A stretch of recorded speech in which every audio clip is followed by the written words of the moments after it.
Once there were 4 children, whose names were Peter, Susan, Edmund, and Lucy. Suppose I'm writing a novel. I write, Mary laid down her book. Next moment came a knock at the door. For Mary, who's got to live in the imaginary time of the story, there's no interval between putting down the book and hearing the knock. But I, her creator, between writing the first part of that sentence and the second, may have gone out for an hour's walk and spent the whole hour thinking about Mary. We make things by the law in which we are made. We create because we are created. In a hole in the ground, there lived a hobbit. One ring to rule them all, one ring to find them, one ring to bring them all, in the darkness bind them. Tolkien and Lewis, both in their way, lifted me out of this world to show me a thundering beauty. And when I read the last sentence and came tumbling back to earth, I could still hear the peal. I hear it to this day. God allowed those stories to lift the veil on the imaginary world to show me the real world behind it, which ended up being, in the end, the one I was already in. The real world, at least in part, isn't out there somewhere, nor is it in my mind. It's here, right under my feet, all around me. Tolkien and Lewis held the fabric of Narnia or Middle-earth in one hand and clutched our world in the other, building a bridge across which we could set out for perilous realms, and yet return safely with some of the beauty we found there. My first and last philosophy, that which I believe in with unbroken certainty, I learnt in the nursery. I generally learnt it from a nurse, that is, from the solemn and star-appointed priestess at once of democracy and tradition. The things I believed most then, the things I believe most now, are the things called fairy tales. We live in a moment that's unlike any other moment, a moment of bizarre tyranny, a moment of overreach. I was nearly torn apart by a crazy doctor. A moment of fear. It's like, and how are we living? How are we standing up in this moment? I was made asleep by a bunch of mangy pirates. Are we full of joy? Like, are we characters who are full of joy and unafraid? And eaten. Got that? Eaten by a fire-breathing dragon. And not to mention being tossed, squashed, and scared practically to death. It's like, how do we image God in this particular narrative in which we've been placed, in this chapter? And we get trained for that by reading about Sam and Frodo and Aragorn and Gandalf, and reading, Charlotte's Web and Animal Farm, and reading about Prince Caspian. Like, when you're little, you read those things and you read stories when you're older, and it reinforces what is the courageous action of a character in this moment. Yet you stand before me. Well, yeah. Think, boy. What kind of an adventure would you have had if I brought you here with a turn of the page? I wept bitterly, and then I said to myself, when everything happens quite miserably, then He sends help. I have always read so. People must first of all suffer a great deal before they can bring anything to accomplishment. God, who at various times and in various ways spoke in time past to the fathers by the prophets, has in these last days spoken to us by His Son, whom He has appointed heir of all things, through whom also He made the worlds. For I consider that the sufferings of this present time are not worthy to be compared with the glory which shall be revealed in us. For the earnest expectation of the creation eagerly waits for the revealing of the sons of God. For the creation was subjected to futility, not willingly, but because of Him who subjected it in hope, because the creation itself also will be delivered from the bondage of corruption into the glorious liberty of the children of God. For we know that the whole creation groans and labors with birth pangs together until now. Not only that, but we also who have the first fruits of the Spirit, even we ourselves groan within ourselves, eagerly waiting for the adoption, the redemption of our body.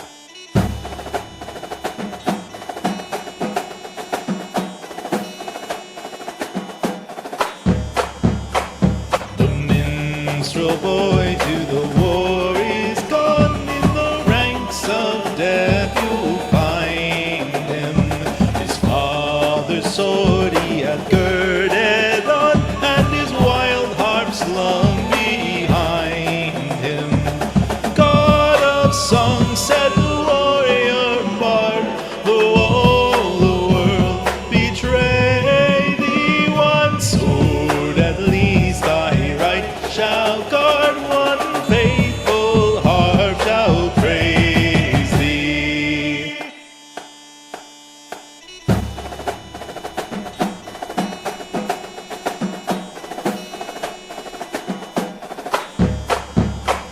The minstrel fell, but the foeman's chain could not bring that proud soul under. The harp he loved ne'er spoke again, for he tore its chords asunder, and said, no chain shall sully thee, thou soul of love and bravery. Thy songs were made for the pure and free, they shall never sound in slavery.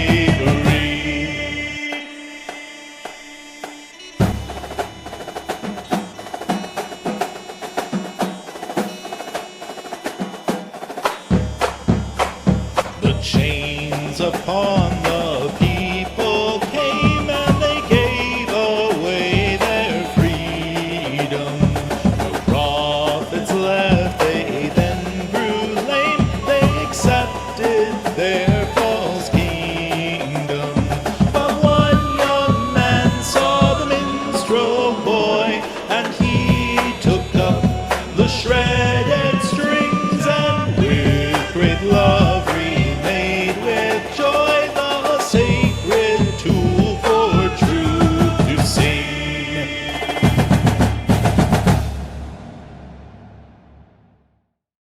Stars looking at our planet, watching entropy and pain, and maybe start to wonder how the chaos in our lives could pass as sane. I've been thinking about the meaning of resistance, of a hope beyond my own, and suddenly the infinite and penitent begin to feel like home. I've been thinking about everyone. Everyone, you look so empty. But when I look at the stars, I feel like myself. What's up, everybody? Welcome to Poets at War. Yes, that was Switchfoot. We go from Gerard Manley Hopkins to Switchfoot. This is what we do here. So, yeah. What's up, guys? Force be with you. Words say. May the force be with you. This is one of those And also things. with you. There you go. This is one of those things that's like such a ubiquitous, sort of obvious topic that I've touched on very briefly, like Alex said, in the George Lucas Calvinism idea, but we haven't talking actually about Star Wars, sort of the world as a whole, the movies, I don't want to get too much into the political aspect, but more into the artistry of these things. And we can talk about, politics and stuff a little bit, but yeah, this is one what we went, yeah, why don't we do it? So, Alex, what was your thoughts and what are your hopes for this conversation since you brought it up? Well, I'm kind of just wanting to get the ball rolling on Christians talking about this, because I feel like the current discussion around Star Wars specifically in Christian circles is really, really shallow. I've seen Star Wars discussions have been shallow for about 20 years, though, not just in Christian circles. Correct, but there's also there's really interesting deep stuff going on in certain quadrants of the internet talking about Star Wars, and the Christian stuff just seems particularly shallow. It seems like the strain of Christianity that produces the vast majority of K-Love CCM music has gotten hold of Star Wars, not the interesting Andrew Peterson reform type people. True. And so I'm wanting to open up that door to Star Wars, because this is a property that I've loved since well before I probably should have, and continue to love with an asterisk based off of the recent stuff. Of course. Yeah. That's everybody, though, I think. Even the people who like the sequel trilogy have issues, with one form or another of it, and whatever else. So, well, Let's get into segment 1 though. This is a very important question. We'll get the shallow out of the way first. What is the best lightsaber? Now you can take any sort of form and tack behind this for your choice. It can be an individual's lightsaber, like, with backstory and all this stuff, or it can be just a type of lightsaber, as general as a type of lightsaber. Just, I want you to say your point and go for it. So who wants to go first? This is such a ridiculously difficult question. Is it really, though? I think it is, because the coolest lightsaber is obviously Mace Windu's purple-bladed lightsaber. Is that what you're going to go Obviously. Yes, that is the logic we're going here. What color? The best is probably Anakin's original one, because that created the archetype of the lightsaber, and whenever you imagine it, you think of that one. But also, you have the super weird lightsabers from extended universe and stuff that get awesome and crazy. Extended universe that are now no longer canon. Yeah, I know. Well, you still have crazy ones in canon. Hold on. May I throw in a counterpoint? Yes, go ahead. When you saw the first prequel and Maul shows up and the lightsaber starts on one end and then the other one pops out, don't tell me that didn't give you chills up your spine. That was the single best reveal of that kind of a thing. Yep. Now, I'm not saying Maul's is the best. I don't think it is. But I have a very weird criteria. Let's hear what's your opinion? Yeah, let's hear your weird criteria, since Alex is going to be Mr. I don't know. I personally think that, I'm a little partial for Dooku's, because the hilt's design is similar to a cavalry saber, and, it's a nice ergonomic handle, kind of comfortable, but you still get the straight blade. And my criteria is, can you use it in a sane way? I'm sorry. Flipping all over the place doesn't make any sense. You don't need to do a power swing. The blade is literally made of light. It weighs nothing. So I'm going to follow Corridor Digital's... the Corridor Digital did an amazing video basically trying to remake the lightsaber. And their whole shtick was they got a guy who thought about the physics and was a choreographer and stuff, and they knew that Lucas was inspired by samurai. And they're like, okay, we're going to make our fights be sort of part samurai, but also part realism, which ended up turning it from big power swings into fencing. It's functionally two-handed fencing. And Dooku's lightsaber, I think, fits the fencing profile the best. Therefore, Dooku. Little canonical point. They're called laser swords, but they're actually plasma, and so there is some weight to the blade. It's small, but there is some weight to the blade, especially with the darksaber. Okay, but now we run into the issue of it still cuts through anything like butter. So you don't need to have power. You still don't need powerful blows to cleave. You just have to be able to touch and cut through the skin. Yeah, that's it. So Corridor's video is absolutely amazing. I should have known you knew about that, but I wish that there wasn't the 2 F words that there are in it, but oh my word, the choreography, even the framing narrative of it. This guy who's super unassuming, but he runs the school. Oh yeah. Oh, it's so good. Yeah, it's just I have some quibbles about it, but I'm there for the choreography. I'm not there for the story, really. The story is just there to give them an excuse to do choreography. And so for me, it was a slam dunk. But yeah, my criteria, does it make sense? Does it logically fit within rules of physics and the universe? Cool. And all right. so Dooku. That's why I picked Dooku's, because it's again, ergonomic handle, fits for a fencing style, And that's the other thing. Like, yeah, they do two-handed swings, but also apparently the Force requires some, if you'll pardon the D&D term, somatic components, which means you need to actually manipulate your hand to do stuff. So having a one-handed sword that lets you use the Force for free with your hand without having to take it off the blade. Yeah. Huzzah! Okay, Alex, do you have a thought now? My personal favorite is probably the Darksaber. I know that that's kind of a common choice, especially with all the play that's been getting in the Mandalorian and stuff like that. But the story behind it with was it Tar Vizsla being the first Mandalorian Jedi and somehow creating a lightsaber that nobody has ever seen anything like before on a story level, I really love that.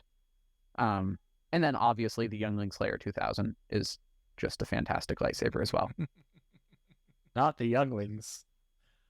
So my favorite doesn't exist that I've seen, but I'm sure it does in some extended universe version thing, whatever. I know that there were something close to it from the Jedi Central. What are they called? You guys know this more than I Sentinels. do. Sentinels. Yeah. See, he's saying I don't know. Well, he knows. Alex knows, so we're good. To me, Maul's actually comes the closest, but it's not that it's necessarily the double bladed. I think for someone who has the Force and can avoid the blades using various things, it's very worthwhile.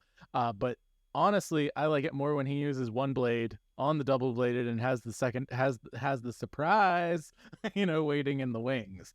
I prefer something with a long handle, and yes, that does give a vulnerability, but it, like you were saying, fencing, it gives reach. So you get a lightsaber spear sword basically, and you're pretty good. You do some, and you can do some cool spinny moves with it, and keep a whole bunch of people at bay, because that's basically what a Zweihander would do. So yeah, that's kind of my pick is get the length as far as you can. You get more control with the long shaft. You do have some less defense unless you use some Beskar or something, but Mm-hmm. So does anybody, like, if we're making up sabers, does anybody here know do either of you know Final Fantasy VII? Yes, Buster Sword.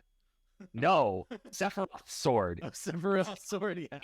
It's like 18 feet long for the blade. Like, you must do that. Just yeah, there you go. A helicopter above your head, and like everything around you in an 18-foot radius dies. Exactly. It's like, okay. Yep, we're good. I mean, I hope you don't care about collateral damage, and but okay. So take this with a huge grain of salt, because I have no clue where my cousin got this. Probably from an older sibling that heard early reports.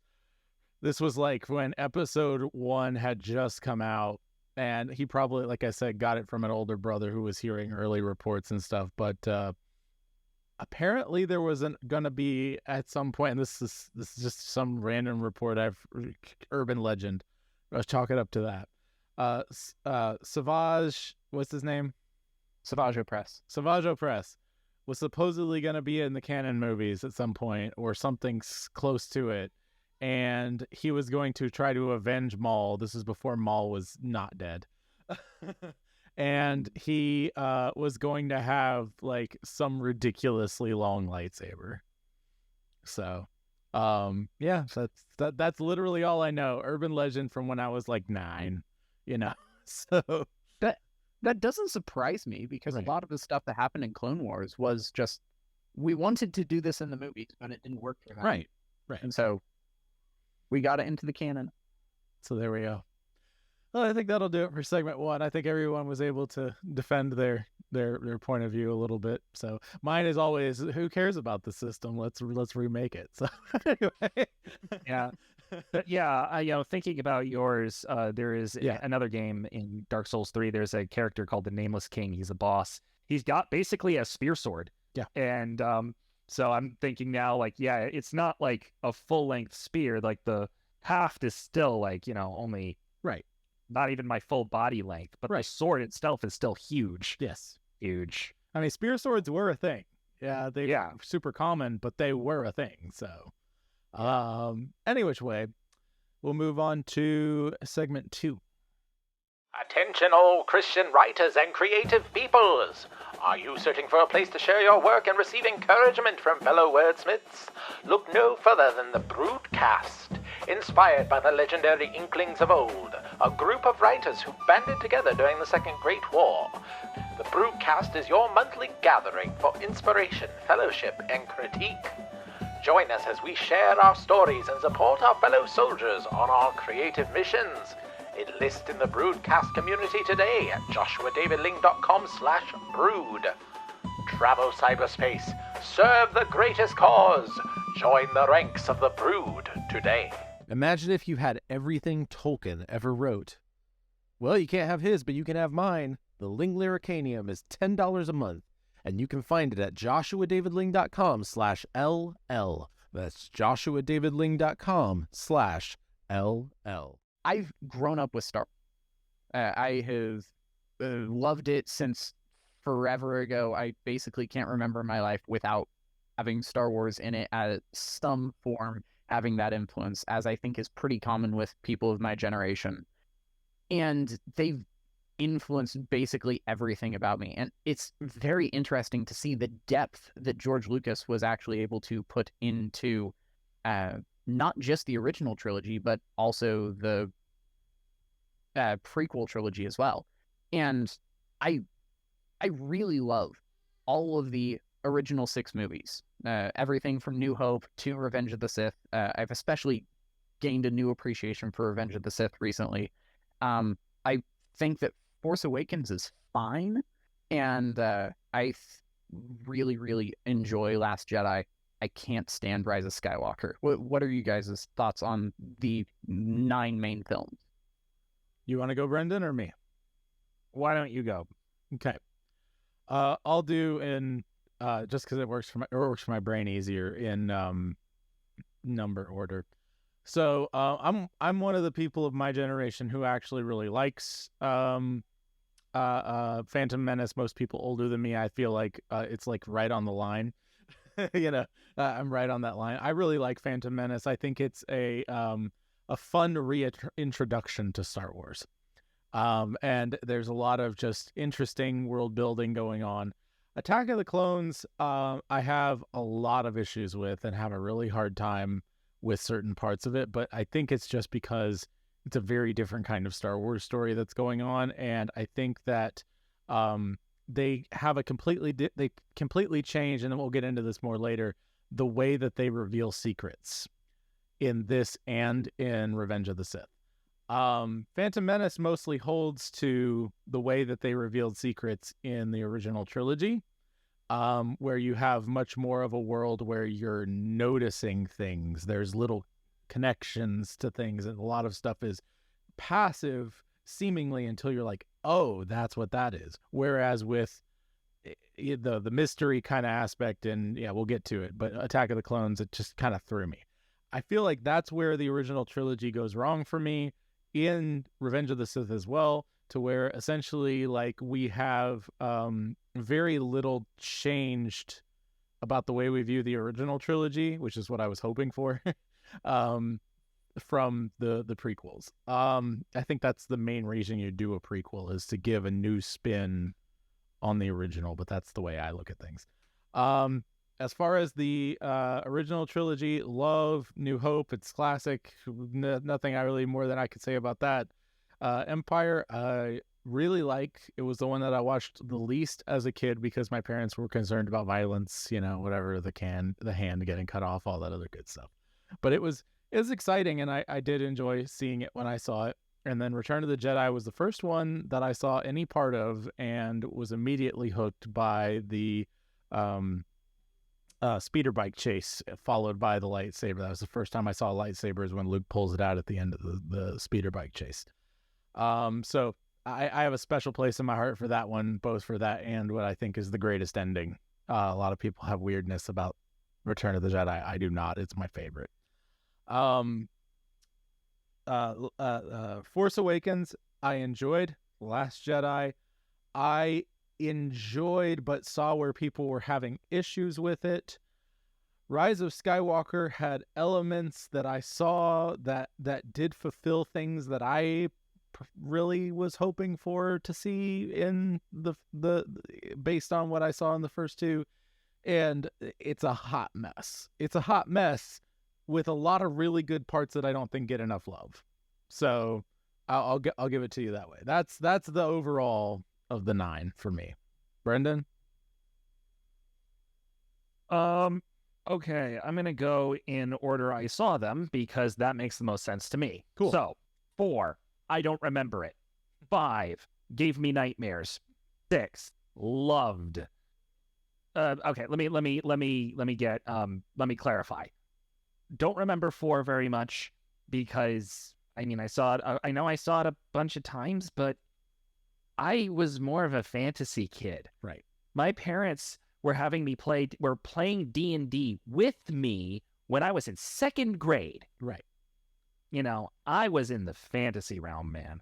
So, yeah, sci-fi, it's cool. Oh, cool. Space paladins, basically. I didn't think of them like that, but, you know, space fighters who have a certain amount of telekinesis. That's cool, you know? So I'm a boy. I watched it for the fight scenes.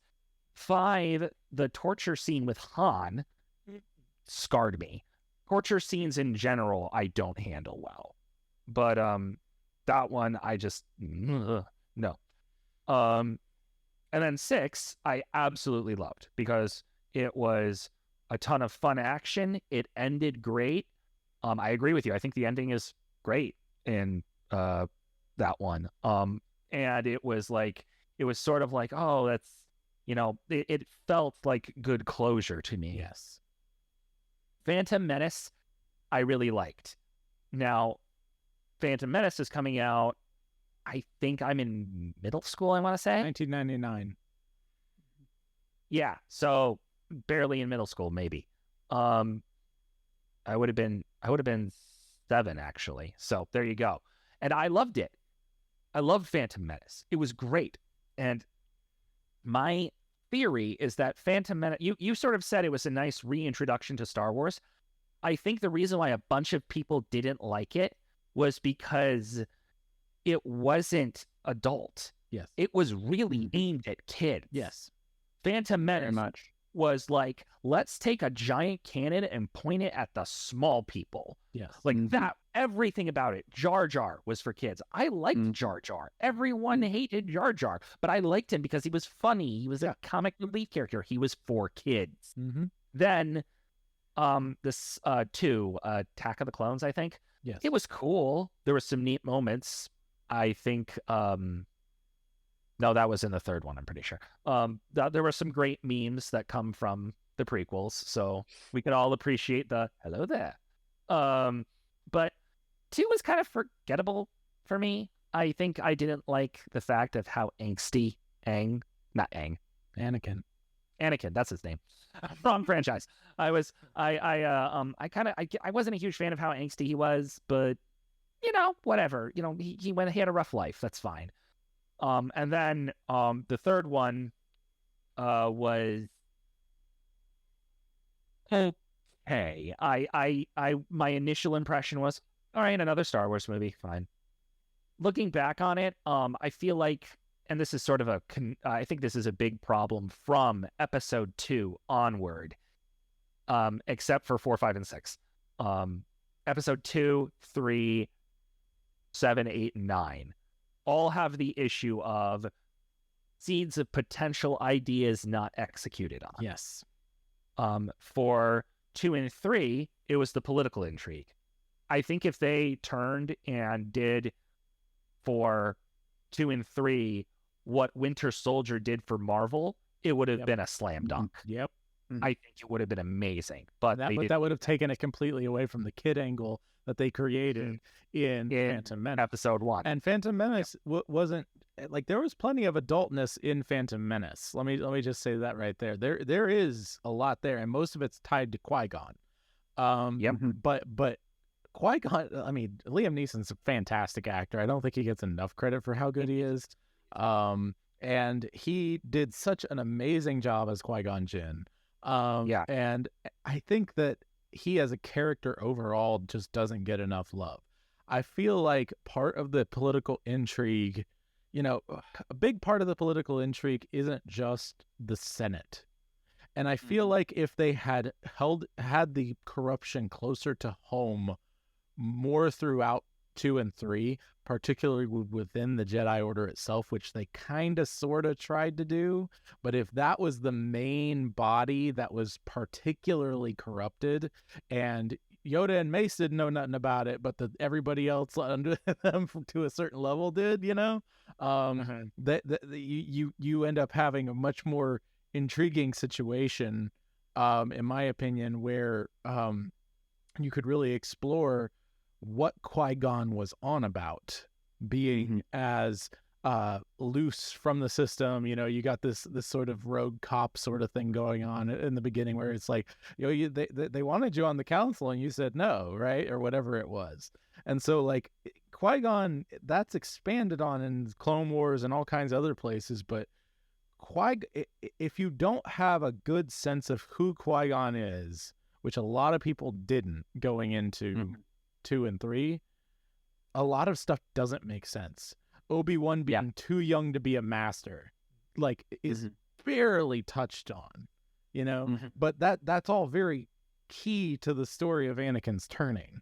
So, I mean, I think there's a lot of Jedi specific stuff that's just not capitalized on because realistically, they are the actual peacekeepers in this whole situation. It's not the Senate. It's not the clones. It's not, all these other things. It's the Jedi. It's this ancient organization that has kept the peace for this long, and them crumbling and losing the chosen one. Like, that's the story, and I feel like the political intrigue with a government should be part of it, but it should be more about the religious institution breaking down. It's a part of it because of the Jedi, like the politics of the government has to tie into the politics of the Jedi, and they don't really. They're very separate. And they don't in the movies. Yeah. You go ahead, Alex. You can. I'm not so sure that that's correct, that they don't tie together in the movies. It's not that they don't. They're very loose, like in the movies. It's not exposited. Yeah. It's very much, and this is one of the things that I really adore about all 3 of the prequel trilogy movies, is that it's very much similar to the original trilogy, where the original trilogy doesn't explain anything to you. Right. Like, you get an explanation of the Force it is the thing that binds us together. Right. And you can influence it. That's the most explanation that you get for it. Right. Everything else is characters interacting with each other in catch can, and everybody catches it perfectly. By the time you leave New Hope, you know what Star Wars is. Totally. And it's beautifully well done. I'm not sure that's as well executed in the prequel trilogy, but I do think that that's very much what he was going for. They're just a bunch of characters interacting together in the world that he's built. Sure. And a lot of people catch it, and some people don't. Right. But I really appreciate that. Right. It doesn't exposit everything. Right. I'm saying that when you're making a prequel, you have to, the main capital that you are working off of, the shoulders that you are standing on, is the original trilogy. All right. You follow me? Okay. And so you are adding extra foundation to the original trilogy, but you have the main point of doing any kind of prequel is you built this capital on this idea here.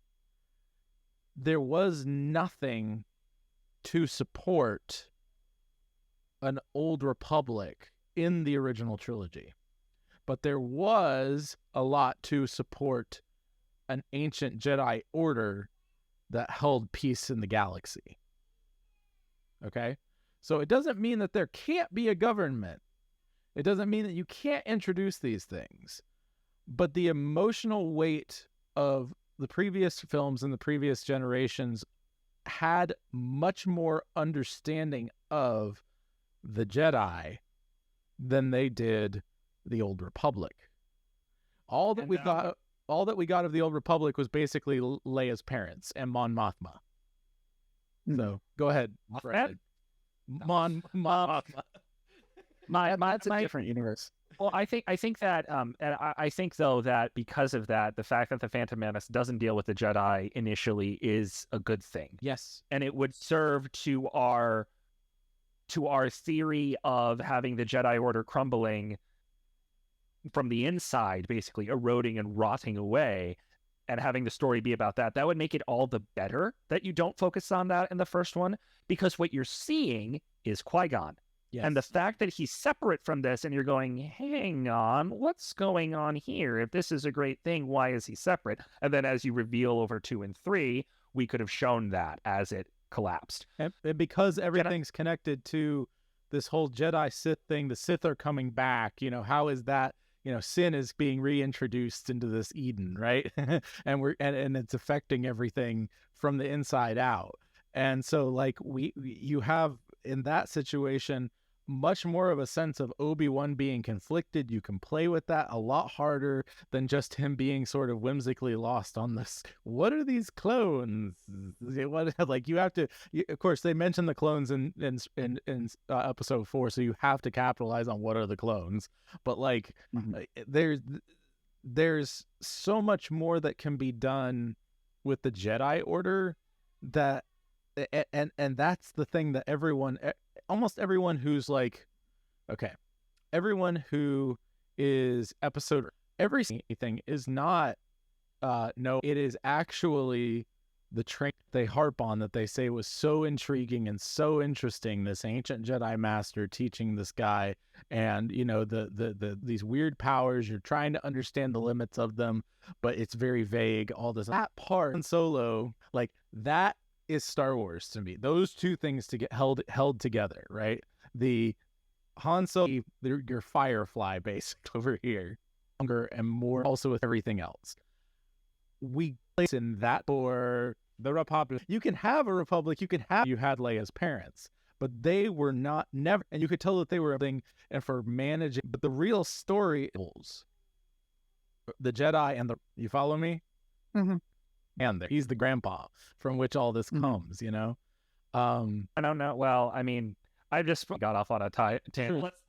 Heretic out on the the not quite heretic out on the skinny branches of the Jedi Order. Yes. Who gets what the problems are with the establishment of not joining in with the Council, not being part of the system. Prequels, the Jedi Army, because the Imperial March plays over the arms. Right. Episode them not a good guy. The tension is, how don't they understand this? How do they not see this guy working in the background? And I think that that's executed perfectly. Yes, all of what you spoke of works perfectly.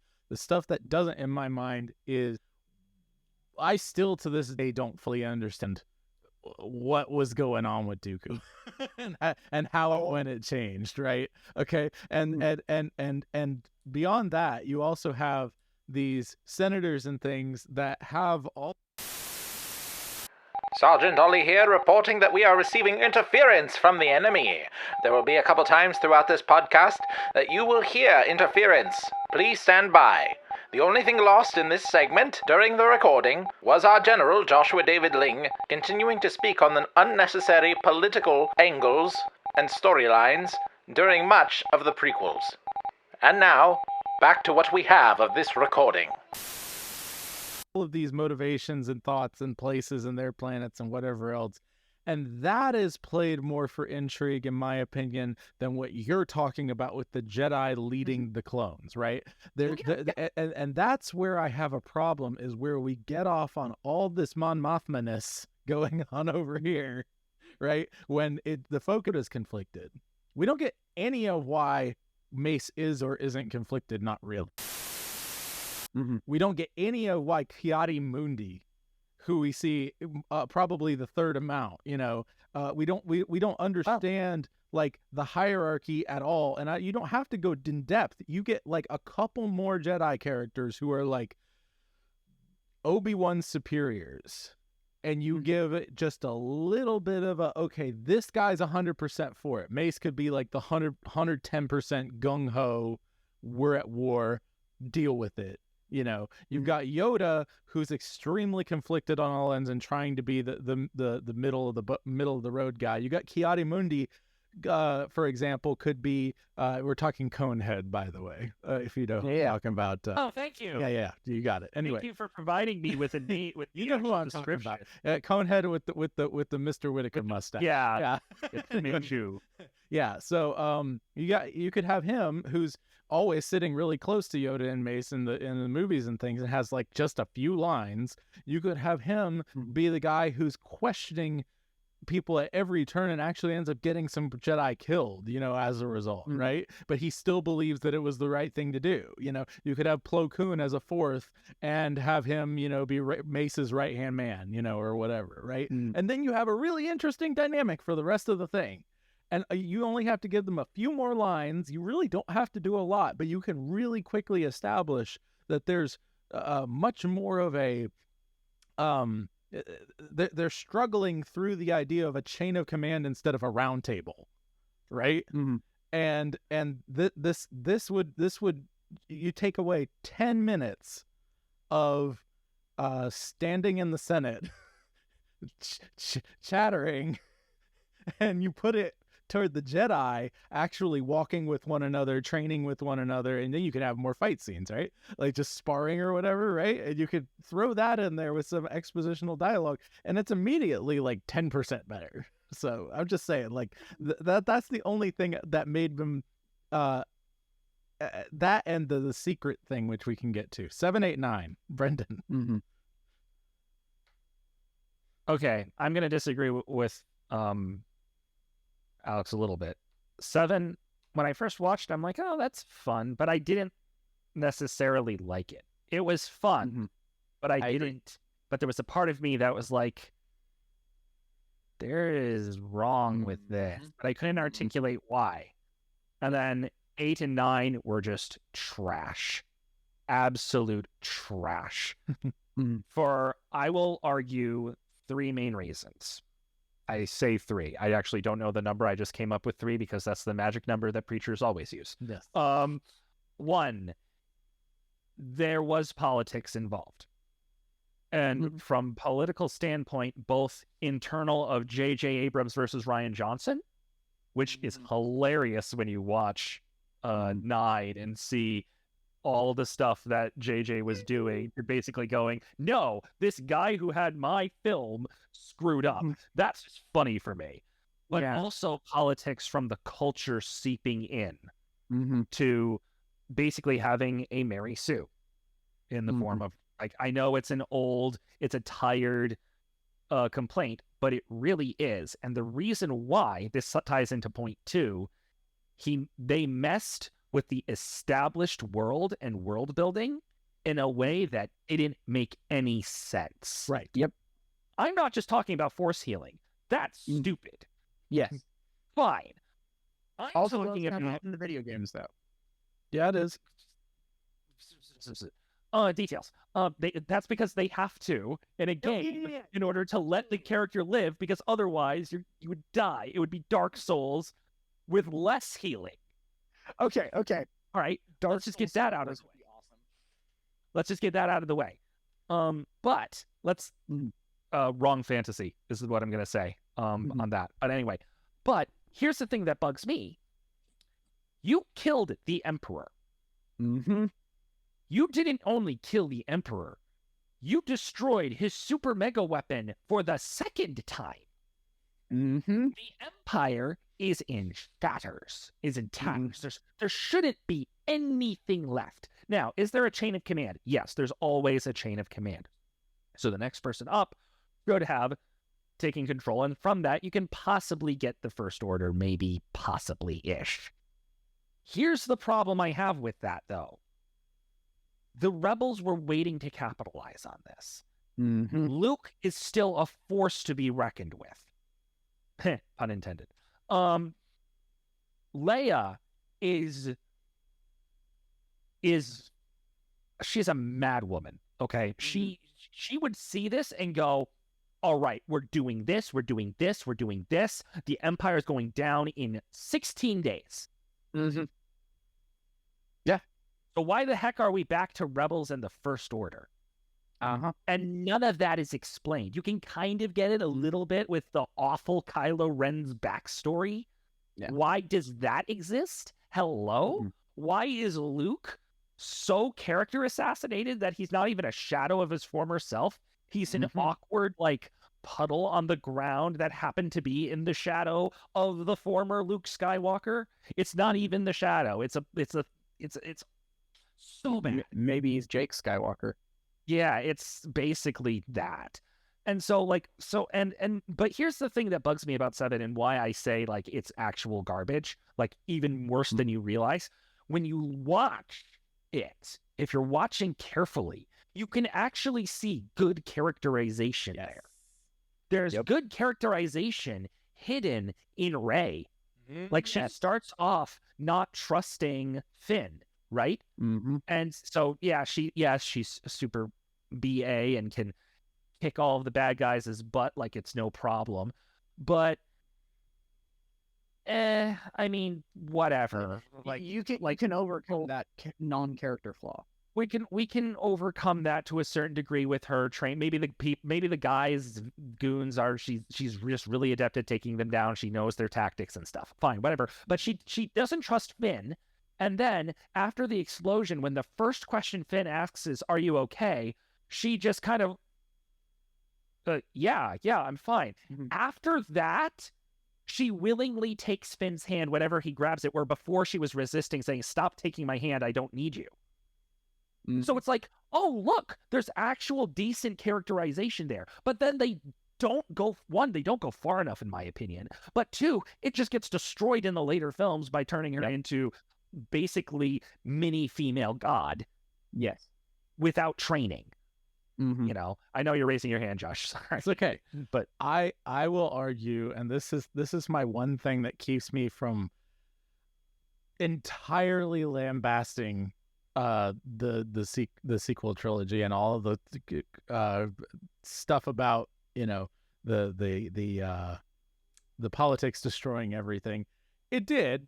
I'm not really discounting any of that, but the one thing that really was almost a good through line was Rey. And it's not that she had issues that were Mary Sue-ish.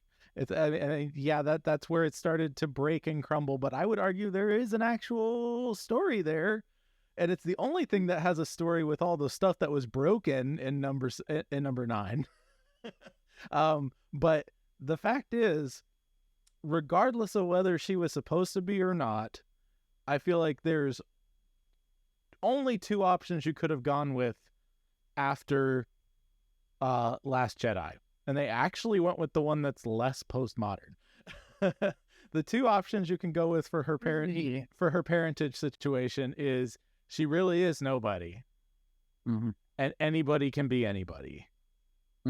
Okay, you go the Ratatouille route. Yep. Or you go with something insane like Palpatine. Now, I will argue this. You could absolutely have the person who Rey is at the beginning, who you were saying you even kind of liked and said was at least a good characterization, Brendan. At the beginning, right? I mean, I didn't say I like her. I said that there are hints of good characterization there from the story. They took, and this is actually a slightly genius at the beginning. They took basic Disney princess I want more character and put her on Tatooine, right? Yep. Made her have to work and fight and figure out things on her own, which is already really interesting. Okay, you can take that character and then you can have her go on this adventure, blah blah blah, have this weird interesting thing that they did not pay off, and this is where you have the biggest issue, this weird connection with Kylo Ren. What is this? Where did it come from? Etc. The way you do pay that off, and they kind of halfway did it, but the reintroduction of Palpatine really ruins it.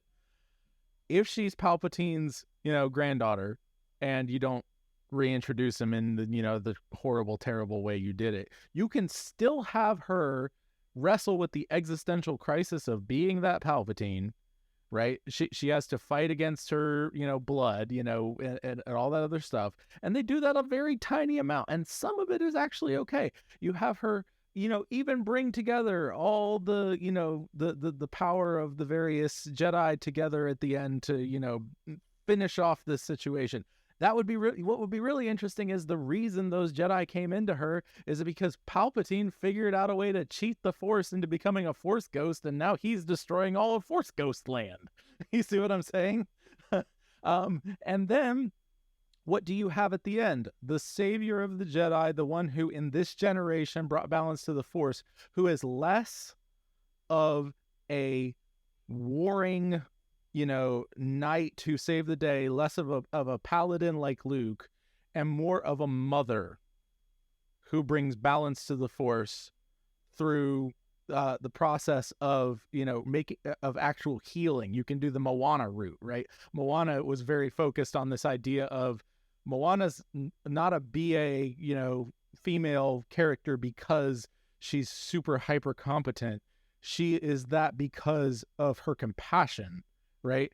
And you don't get enough compassion throughout this trilogy to make this work, but you could have absolutely done it. You could have made the thing that gives her instinct, and it doesn't have to be to the level that they did, but the thing that gives her instinct into the Force, the thing that ties her into it quicker. The reason she has such an instinct for this is because she's actually physically, as a woman, closer to these sorts of ideas. But of course, they're not going to do that because they want the feminist message of you can do anything and you can be just like a man. Yeah. So I'm saying Rey is one of these things where, yes, there were places where they went over the Mary Sue cliff. Right. But I think that the core concept of Rey is more genius than they're ever given credit for. The core concept that they did not capitalize on. Yeah, the core concept that they didn't execute on at all. Exactly. All Rey was a Luke gender bend. Yep. Yes. And that was the third. He's more mean than Luke. That's the third issue I have. Right. Like I used to mention 3, right? 1 is the politics. 2 is the world building that doesn't make sense. 3 was the fact, and it's kind of tied to the world building, they didn't make a new story. Right. And let's go back to the world building for a second. How do you know who Han Solo is and not recognize his ship, calling it a pile of junk? How do you, the Empire was destroyed. Luke and Han were given awards by the rebels for destroying the first Death Star. Right. These people are famous. Right. How do you not know who they are, what they are? Well, she did know who they were, but she knew it from a perspective of the legend. This is the problem. This is a legend. It's 20 years. Right. They had the same problem tying together the original trilogy and the prequel trilogy in various places where people didn't recognize certain things, such as the Jedi seem far more ancient in the original trilogy than they would probably be given the time gap introduced by the prequels. Right? Yeah.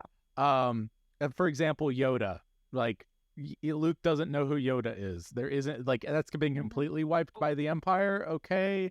But but actually that is a reasonable thing to go. Once you have an Empire, information control is super important. So I could see propaganda. It's a little weird. Yeah, well, especially because we see people like the Mandalorians who keep lore regardless. You know what I'm saying? The information highways are very undefined as far as what news goes from world to world and how and why. We have this weird it's almost medieval at certain points, and then at other points it's we all have the internet. Yeah, and that's the thing that was actually something that, in my opinion, I always thought, because it was a long time ago in a galaxy far, far away, I always thought from the prequels to 6, the overall trajectory that they were trying to show was technology degrading. because you start in the prequels with all this sleek, well-designed flying ships, all this stuff. And then over the course, the Empire takes over. And then the Jedi have to rise up and destroy the Empire, but the Empires were the ones with all the technology. Because where does it start? You know, it starts on a spaceship in episode 1. It ends in a jungle in episode 6. So I thought originally that the through line was from high technology to low technology, and that could explain why we don't have that tech. Right? That was what I was thinking they were going. Anyway, you were going to say something, Alex. Yeah, so as far as the people not knowing about Yoda, that's because the Empire's narrative was we destroyed all the Jedi because they were bad. There's none left. Right, but I'm saying that was the official narrative. But they're gone. But the thing is, Luke knows about the rebellion against the Empire and various other facets. But Yoda, who was this major figure in this civil war that was literally like 25 years ago. Right, exactly. And no one knows exactly what happened to him and all this other kind of stuff. He doesn't know anything about Obi-Wan or Yoda or any of these people. Like in the same way that we don't know a giant amount, like culturally, we don't know a giant amount about the Confederate generals past like Robert E. Lee and Stonewall Jackson, because you don't publicize the name, you don't publicize the valorous act. I'm not saying that I'm not talking about the general public. I'm saying that there is no one at this point in, just the town of Tatooine, which is full of, or the towns in Tatooine, which are full of, all kinds of pirates and things. He doesn't ever hear anything about, the old Jedi. He doesn't know what a Jedi is. He doesn't know what a lightsaber is. You follow me? Like, he's been to Tashi Station to pick up power converters because okay. My point is, like, there's enough scuttlebutt throughout the galaxy to where he would get some of this through osmosis, right? And so I'm not talking about the general public. I'm saying that there's enough there's not enough of an age gap for it to be as obscure to him and to other characters such as Leia. Obi-Wan Kenobi, where is he? As if he'd come back from the dead or something. That's her reaction in episode 4. But like that's my point, right? Is it doesn't quite fit. But I mean that's part of Star Wars at this point. I get it. Like, it is a little bit extraneous there. To the best Star Wars movies are the ones that don't involve Jedi. Ooh, such as what? Rogue One. Rogue One. I have problems with Rogue One. I have problems with Rogue One, but they're all entirely they're the same problems that I would have with any movie. So, like, you have Donnie Yen. Why aren't you using him? Sorry, continue. Or you're digitally resurrecting Peter Cushing. So I don't remember which one of you said it, but one of the things, I think it was you, Brennan, you said that the sequel trilogy didn't do anything new. And this is something that is just absolutely amazing. There's a YouTuber that is called So Uncivilized. He's a predominantly Star Wars channel. And he has a fantastic video called Disney's Anti-Trilogy. And he reframes the entire debate over the sequel trilogy as it was people trying to fix mistakes. So J.J. Abrams thought the prequels were a mistake. He wanted to get back to the originals. Rian Johnson thought that The Force Awakens was a mistake, and so he tried to make his own new thing. J.J. Abrams thought that Rian Johnson's course correction of his course correction was a mistake, and so he course corrected again and created the worst Star Wars movie ever created by a mile. But opposed to that, George Lucas, starting with episode 1 and going to episode 6, created a children's fantasy, a noirish political mystery, an apocalyptic opera, a serial adventure, a dreamlike tragedy, and a classical morality play. That's what those stories were. He wasn't trying to tell the same story again and again. He wasn't trying to stay in the same vein. He was saying, what are the interesting stories that I can tell using the story structures that everybody knows and imbuing it with this Jungian Campbell stuff underneath it in order to get people to think. Sure. And that is why my rule of the best sequels are movies that are not trying to do what the one before it did. Yeah, so absolutely. One of the interesting came across whenever I was looking for stuff about George Lucas is that of his friend group, which was Francis Ford Coppola, Apocalypse Now and Godfather, and Steven Spielberg. Yep. All of the movies. That was his friend group. He was considered the art house one. Yep. The one who was super high up in the clouds, philosophical, always talking about archetypes and Joseph Campbell and Jung and Freud and all that type of stuff. And he made the blockbuster. Yep.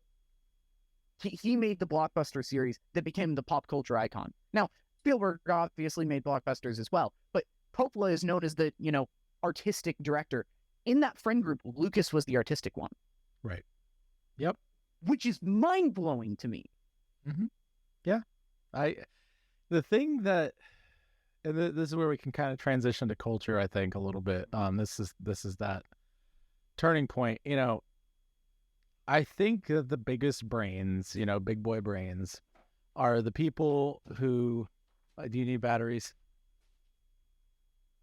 We'll pause here, guys. Pause just a second. Talk amongst yourselves. Yeah. Seriously, if you want a absolutely fantastic YouTube channel, he's only got like 7 or 8 videos.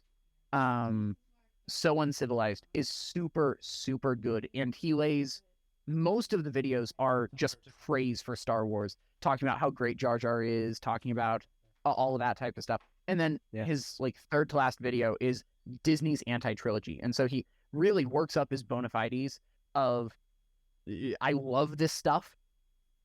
This is why I'm upset with the later movies. Yeah. And I get a lot of my, I get a lot of my opinions. A lot of the stuff that I'm talking about comes from another channel called Mauler. I don't. Yeah. You know him? Yeah, okay. I don't necessarily agree with 100% of everything he says. In fact, there are a bunch of stuff I disagree with. But his stuff on Star Wars just is so... It's such a surgical disassembly that I can't help but respect it. Yeah, I mean, 4.5 hour long videos critiquing The Rise of Skywalker are almost their own genre on YouTube, and I love it. I could watch that movie get picked apart all day long. Yeah, it's there's a certain amount of enjoyment that I do get out of that, but at the same time I also but the other thing is that I don't really have a big dog in this fight, when it comes to Star Wars. Yeah. My biggest dog that I have has to do with the fact that I like stories being told well. I would rather have a story be told well than have schlock just tossed on the screen. Yep, which is why I love the prequels, because whether or not you like the story, they were all told exactly the way that Lucas wanted to tell them. They were all executed exactly the way that he wanted it to be. He wanted the political mystery. He didn't want anything aside from that, and you can't say that he did. Yeah. But so anyway, the cultural elements. We were going to talk about that. I think the biggest thing that we can look at, I was thinking about this, and one of the biggest things that Star Wars did was timing. And I'd argue the same thing for the Lord of the Rings trilogy of films. They came out at the exact right time when everything else that was being put out was utilitarian to the core. The entire film industry, particularly in the late 70s, was just completely going downhill. We get it was Rocky before or after, I can't remember. I think Rocky was right after. I think Rocky was 78. So. We had Willy Wonka and the Chocolate Factory, which I would put up there as a great children's film. No. Rocky was 76. Okay, so Rocky was just before.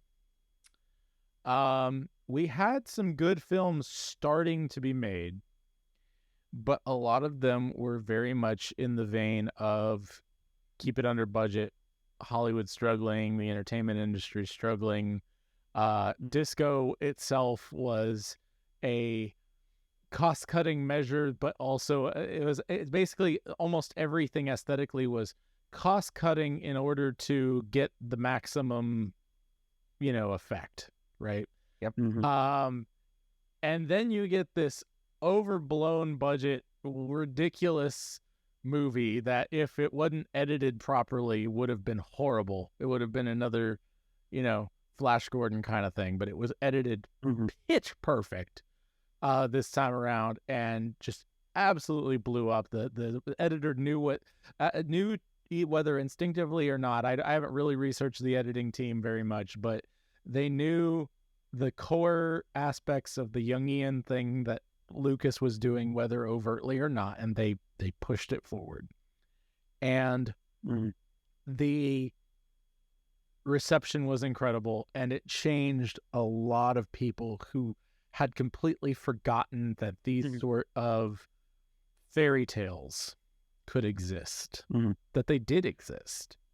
Go ahead, Alex. The two things. The editor of the original Star Wars was Marisha Lucas, George Lucas's wife, and so they edited it together. And second, it wasn't actually that overblown of a budget. The standard budget at this point in time was $26 million, which would be like $100 million today. And Star Wars got 10. Okay. Well, they did. It was on a shoestring. Let's put it this way. Even if that's not the case, money-wise, the amount of value put into it through labor was so much more. And I would count that toward the budget, personally. Oh yeah, absolutely. And so the fact is, like, the special effects had never been seen before, and so it was not only, and that's what people like ended up coming away with, because they didn't really have a way to express or talk about. This was all college level stuff still, the ideas of Jung and all this other stuff. But like,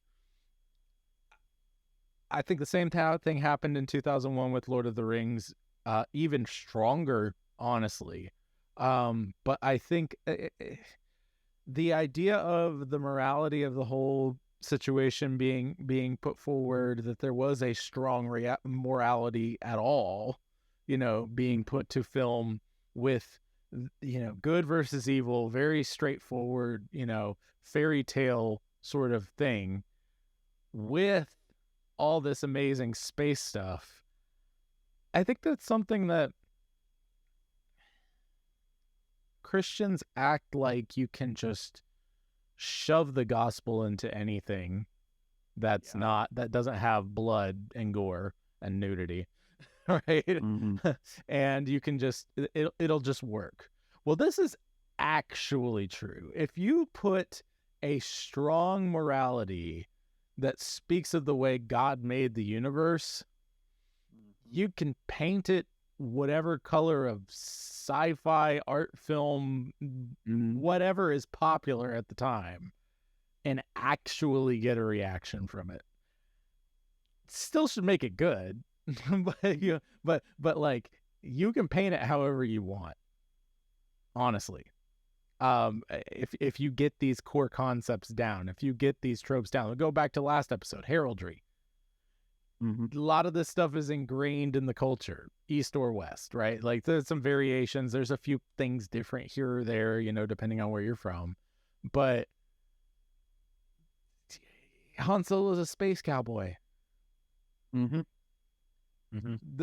American mind in the late 70s still knew and still loved what a cowboy represented. That's why they had such a great reaction to Han Solo, even though he is a scoundrel, right? Because they knew he was a scoundrel with a heart of gold, because he came back, right? So I mean, this is my point. Is like, Star Wars is, and I think this was what George was really trying to prove more than anything else. If you get these core moral concepts down, you can paint it however you want. Mm-hmm. You know? Yeah. Even down to that there was a review of Phantom Menace, I want to say it was, is that Lucas is a director who achieves the impossible while botching the basics. Yes. Can't write dialogue. Yes. He can't write believable dialogue. There's an interesting argument that he's actually writing dialogue as sound effects, and so he's just trying to get you to feel the idea of what is going on, not trying to make it sound believable, which is super interesting. But what you're getting to there is he's speaking a truth. Yes. What he's saying with Star Wars is truth. The that made me bring up this concept and made me think that for Poets of War episode is one with Sam Witwer, who, for anybody who doesn't know, is the voice of Starkiller in the Force Unleashed video games and Darth Maul in the Clone Wars. He's also voiced several other characters. But it's on a channel called Film Nut Live, and he talks about how Star Wars is a universe that tells you to not be a jerk. Mm-hmm. And he brings up the difference between the cultures of Star Wars The Old Republic video game, MMO, and Warcraft. Mm-hmm. I've never played either of them, so I'm just taking his word for it. He says Warcraft has a reputation of having its fan base, its user base, be extremely toxic. The Old Republic has a reputation for having one of the best fan bases ever. And why is that if they're such similar games? He says, because Star Wars tells you to not be a jerk. Which is ironic given the current state. That's the state. entire point. Exactly. Yes. Right. Mm-hmm. Yep. And that idea of building it so deeply into the story that it can't be escaped from. And that's why the sequel trilogy failed, because they didn't realize what he was doing. Yeah. Totally. I think that's a good spot to stop this segment and move on to the next one. If you guys have any other final thoughts, we can squeeze them in here. No? Okay. I think that's a good spot. I'm Ian Wilson, and I create graphic art using primarily traditional methods, supplementing with digital where it's needed. I use a real pen, a real paper, a real graphite to make my art. I like to feel my art. I've always been this way. I love the feeling of a pen or pencil in my hand, the sound of graphite scratching paper, and I love the sight of a nice black line making its way across the page. So why choose traditional art over digital? Traditional art has an organic, natural quality that seems to be missing from most digital illustrations. The illustrated books and comics that were made in the days before digital have an excellence and staying power that is just as vibrant now as it was decades ago. These are the stories that stay with you. Dr. Seuss, Winnie the Pooh, Where the Wild Things Are. People still read these. I'm currently working on my own graphic novel series, Legend of the Swordbearer, and I've also had the privilege to draw graphics for 2 motion comic series, along with illustrations for a small magazine, Logosophia magazine, and various book covers. Don't let traditional art fade into the dust. Help me keep it alive. You won't regret it. Visit my website at ianthomaswilson.com. This is similar to the first one. I wanted to kind of gamify, since the topic is so ubiquitous, the first and third segments a little bit. If you were given a Star Wars film project with no editorial notes in the current canon, meaning you can't retcon 7, 8, 9. Dang it. And whatever you made, but you can still do it in any part of the timeline. And whatever you made can change any part of the canon, obviously, but you can't like retcon films, right? Okay. We can't say that Rey woke up and then 7, 8, and 9 were all just a dream. So a midquel, we're gonna go Timon and Pumbaa here. Dude, if the new Rey trilogy that's coming out is just that, I will be over the moon. It's not going to be because Kathleen Kennedy, but oh my word, that'd be so good. And then what would you do in broad strokes? Obviously, like, I'm not asking for a whole treatment here. So just, broad strokes, what would you like to jump into and make part of your Star Wars universe. I'll go last here. Okay, that's fine. Brendan, do you want to go first or second? I've got a pretty shallow one, so I'll just start, I guess. We have a galaxy we have established. We have a pseudo magic system in the form of the Force. It has rules. We know it has rules. They were established in the original trilogy, and anyone who says otherwise is hi, Alex. Hello, other Alex.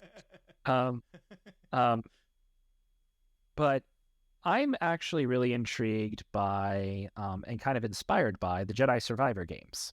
Okay. The witches with the green fire magic. I would love to see I would love to do a probably prequel to the prequel, where you have the height of the Jedi. Because I don't think I know that the Phantom Menace and the others is supposed to be the height of the Jedi. I don't really think it's the height of the Jedi. I think I'm kind of inclined to think that they were corrupted from the inside, and that they were just like a soulless puppet, for lack of a better word. But I think it would be cool to have the Jedi at the height of their power, the Sith at the height of their power, and a third faction that also is Force users, but they manifest their Force entirely differently from either A or B. Mm-hmm. And then explore, what do they do? How do they show up? How does that manifest? Do they ally with the Jedi? Do they ally with the Sith? Do they ally with neither and are destroyed in the process? What is this? That would be what I would want to do. I don't know how on earth I would do it, because this isn't something I really have thought about a lot. But you have to realize a couple things. One, I know nothing about the expanded universe. All of my Star Wars I've gotten from films and watching some of the video games online, and I don't consider the video games canon, because I don't know if they're canon. Some are, most aren't. Only the Star Wars Jedi Fallen Order and Survivor and Squadrons are canon, I believe. Oh, Fallen Order and Survivor are. Oh, and Battlefront. Battlefront. I don't care about Battlefront. Battlefront is just a multiplayer game. Anyone who says otherwise is a liar. But like, I don't know anything about the expanded universe, so maybe this already existed. But yeah, there's a theory that you have the angels in heaven and, the demons with Satan, but there's a third group of spirits. They would be what we would call the fairies and stuff, going back to my soapbox. But because they didn't ally with Satan, but because they didn't ally with God, they were also condemned, right? So if the Jedi are allied with God and the Sith are allied with Satan, this third faction would be the ones who were not allied with God, but could theoretically not be allied with God. But so they're still destroyed. They're still judged. But you could have interesting interactions there, especially since the Jedi aren't allied with God. Like, they are not actually God, right? Them. I'm talking broad strokes, like allegorical, sort of. Because the Jedi aren't a perfect allegory for God, because they are human and sinful, we could still, maybe they go overboard. Maybe this is the start of their corruption. Who knows? They destroy the Sith, sure, but they, in the process, they sowed the seeds for their own demise. Similar to the theory I heard that in the Duel of Fates, the dark side won, even though Maul was destroyed. By killing Qui-Gon, the dark side won, because Qui-Gon was the master Anakin needed. Well, also the master Obi-Wan needed. Like that, I don't think that's touched on. Obi-Wan was ready to take the trial. According to Qui-Gon, he was.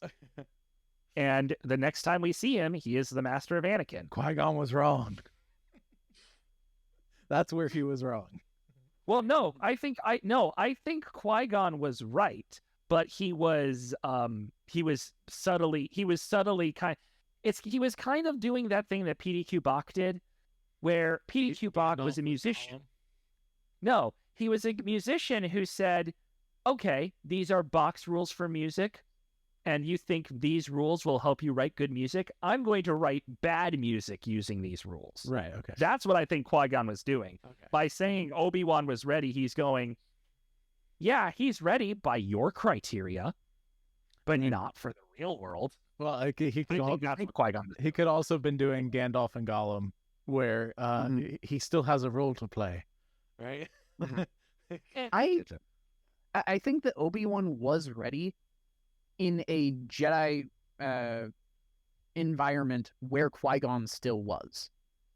If Qui-Gon isn't pulled out of the environment and Obi-Wan still has him as a mentor, I think that Obi-Wan was ready.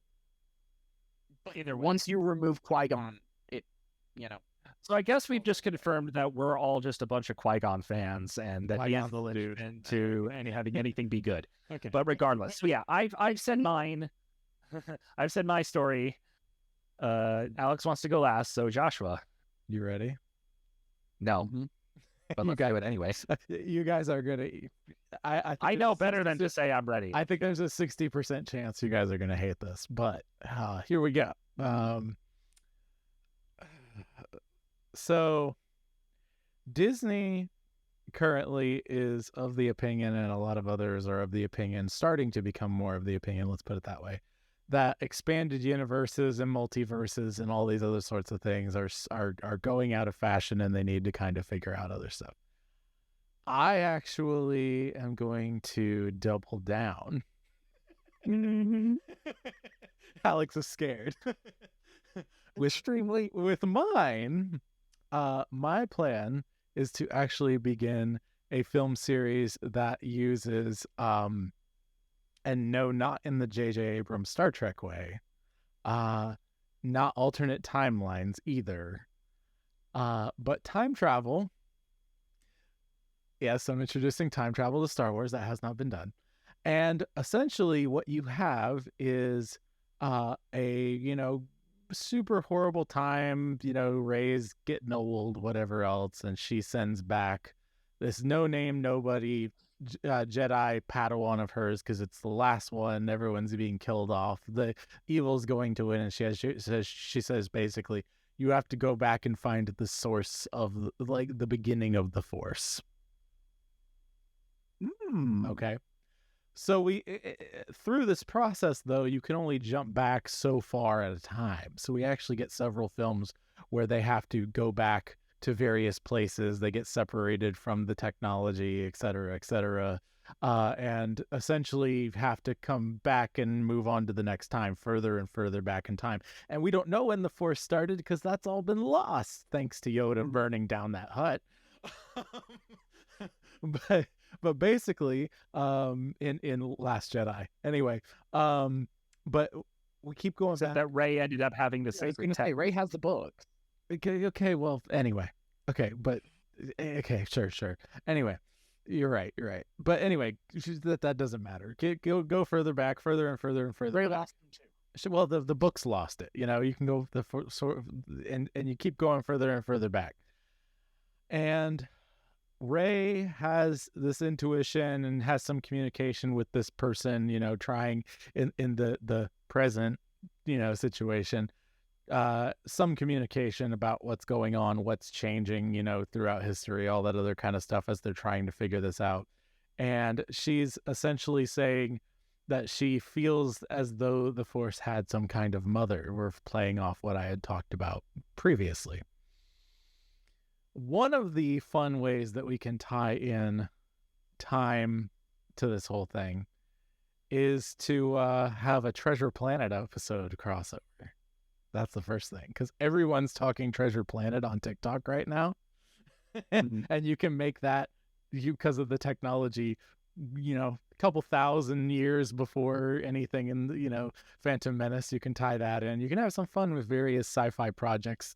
You could find places for the black hole, which I still haven't seen, but I want to. You can find all these other Disney and Fox properties, right? And just have fun with it. But eventually you get back to the root of the situation. And this is where y'all are gonna either love it or hate it. This is the linchpin right here. The first Jedi or Sith or Force user you want to talk about, whatever, was a person who both of you are familiar with, who is from another Fox property, who was experimented on by the government during her time. Oh, come on. And it is River Tam from Firefly. And we have River Tam come back to the current time to set everything right. Obviously, broad strokes would not do it justice. You'd have to make it work. You'd have to make it work. But the fact is, if I made it work, they give me whatever I want in full reign of Star Wars forever. So I would play that card first and do my tying together of everything and just make it work. Yeah. So included in the Fox properties that you merge in, are you planning on merging in the Fox X-Men stuff because you're basically just doing Days of Future Past? Yeah, I was going to say this is just Days of Future Past, but like, I know, expanded. You can make it more than that. You can make it so much more than that. You really can. Crossover fan. I didn't retcon it. Hold on, but here's the thing. Yeah, that's not retconning. It's just a giant movie. That's to retconning. No, it's by going. That's not retconning. Because you're going back in time. Going back in time is not retconning. To solve the problem of the plot. And what's to stop you? What's to stop you? No. I am not doing J.J. Abrams and Star Trek. No. What's to stop me? What is that all these other properties, and this is the thing. This is the thing you actually do in any kind of multiverse, and people don't get this. You have to tie back to these universal truths. If you're going to do a crossover, if you are going to do any sort of things like this, the way that works, the reason it worked in Marvel and all these different places is you have archetypes, you play with the archetypes, you make those archetypes so universal that they actually stick, and you have them interact with one another in exciting ways, and they stay true to who they are. You don't change things, and this is not retconning, right? It's not a separate timeline. This was always the case. Oh, so Harry Potter time travel? Yes. Okay. So here's the question: is keep in mind, I've had a day to think about this. Is the Padawan that she sends back the father of the Force if River is the mother? No. Hey, why not? He's back in time, going back in time to find the original. Like, it could, like, that was part of a time travel movie that I saw where this guy found his own grave, but he didn't realize it was himself until he went back in time, was in the battle, and he got his ear cut off, which was... See, this is what this really is. I know what that movie is. To be for real, though, what this really is, you said Days of Future Past, you said, I brought up Star Trek. What this really is Once Upon a Time. That's what it actually is. Yeah. I cut out after the first season. I don't like Once Upon a Time because I don't think they did it well. But the core concept of Once Upon a Time could have been extremely interesting. Season 1 was pretty good. Season 2, 3, 4. Yeah, one's okay. Moving onward, like, it's sort of, unfortunately, it started high. They get so far away from what not just the Disney versions of the characters were, but what the Universal versions of these characters were, the original versions. They just they make them whatever they want. They change and that's the problem. My whole thing is people actually like, and this was something my brother Christopher was getting at in the Brood earlier.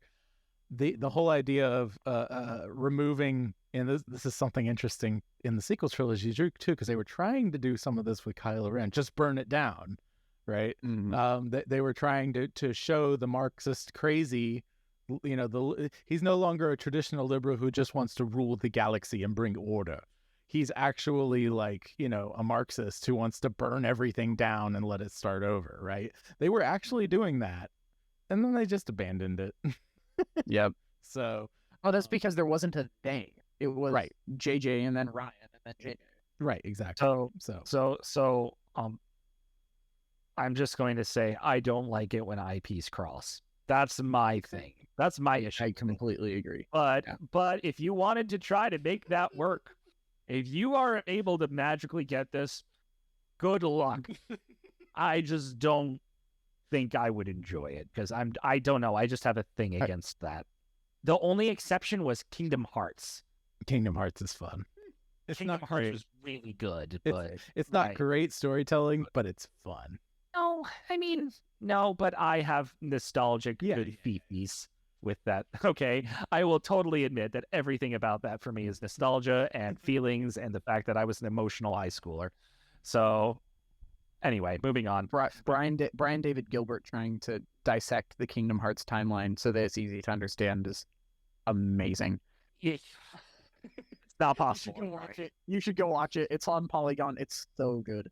I need some clarification on the rules before I continue because I think that we have different pictures of what not retconning things look like because I'm familiar with the Star Wars timeline, the canon timeline going back to the year 0. Right. And the year 0 is like humans evolve. Right. And then humans exist, and then you have the Rakatan Infinite Empire, and then you have all that type of stuff, which I'm pretty sure is still canon. I'm not sure that the Rakatans are, but you have like the invention of hyperspace and stuff. Let me be super clear. Let me be super clear then. Anything that has been in a film, the Clone Wars, Mandalorian, any of the main canon TV shows, anything that has been canon put and to canon. Yeah. Well, yeah. I'm talking about TV and films, and as far as anything else, that is optional. It would be better the more you can not break, but obviously there's also, all of the stuff that has been what I call retconned, right? Oh yeah. So that's what I mean by retcon. I'm talking films and TV because that's where we're at. And so got it. That you can't undermine the Disney studio is what like that. That's what the way they're going to look at it when they tell you this. Okay. So otherwise they say, go for it, Alex. So then I'm going to go with the super simple ultra fan answer. I'm going to do a TV show treatment of Knights of the Old Republic. Okay. I'm going to do a TV show treatment of Knights of the Old Republic. Spoilers, probably, for anyone who hasn't played the game. This is the best twist in video game history. And I mean that by a lot. It's really, really good. You don't want to get spoiled. But I'm going to go back and show the origins of Revan.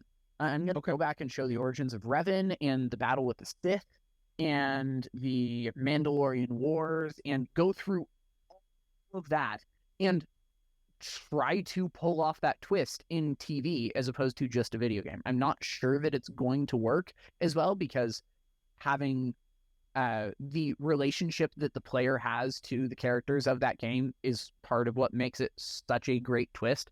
But I'm going to do that because you can just go back and recanonize a bunch of stuff that Disney has officially uncanonized, not really decanonized. They just said, this isn't confirmed anymore, and tell that story. It's like 4,000 years in the past. Right. So you're not going to have to deal with any of the new stuff. It's well past the High Republic stuff that's coming out, so you're not going to have to deal with any of that. And you can tell a really fantastic story about this Jedi falling to the dark side, becoming the ruler of the Sith, almost taking over the entire empire, and then being brought back to the light side. And this is the interesting part, partly through the woman that he falls in love with. And I believe he is the only Jedi to ever have a sanctioned marriage. Nice. In Star Wars. Dig it. That's a great story to tell. And I want to see it brought back into canon. So long as they don't screw it up. Right. Well, you're in charge of this, so they wouldn't. As long as I'm in charge of it, yeah, that's what I'd do. I'd bring that back. I am an uncultured swine when it comes to video games. Like, I've played Kingdom Hearts 1. You mentioned that. I've played, a lot of things, but like PS2, GameCube is where most of my stuff just falls off. And you said greatest video game twist kind of thing, and my brain like started thinking, what would be mine? And quite frankly, the biggest twist I could think of and this is what I was getting at. It's gonna make you laugh. Is Bowser joining Mario in Super Mario RPG? So there you go. By the way, Super Mario RPG has an underrated story. Just saying. No, Super Mario RPG is great. We'll talk about video games some other time. Yes. Because I have so many thoughts, but that's a second point. Yeah. I like how of the three of us, like Alex is like with his answer is the most conservative. It's a story already told, but being told through film. I'm kind of in the middle. I was expecting to be more conservative because I didn't change any canon in mine. Yeah. I did not do anything. I was just like, I just wanted to. I just added. No, but you said no. You said you could. You said you could change an element of canon in your question. I didn't. I didn't change it though. I added to it. Right. No, but yes, and 100 times. Yeah, but no. I'm sorry, you can't do that. Not called improv. And it's not changing. It's changing canon. You're adding. I was glad about this one from another universe, sir. And then I'm like in the middle of the road, just being like, I mean, we saw this. It looks like a cool idea. I don't know if it's canon or not. I think it might be neat to include. It's just funny. Like you've got like the three of us on the scale. And of course, Joshua is the most ridiculous one. Of course. As it should be. This is not unusual. Yeah, the Night Sisters are definitely canon. They were in Clone Wars. Asajj Ventress, if that name rings a bell at all, she was a Night Sister. But yeah, I have only watched the movies. She's a pretty popular character. I thought that the name might ring a bell. I'm lucky I know who Ahsoka is. Oh boy. Well, guys, I am uncultured swine with Star Wars. Anyway, well, guys, be your family's bard. Do not turn to the right or to the left. The Lord will be with you wherever you go, even to a galaxy far, far away. There they are. Okay. I was wondering if they were going to do it. All righty, y'all. We'll see you. Oh, that was awesome. Song said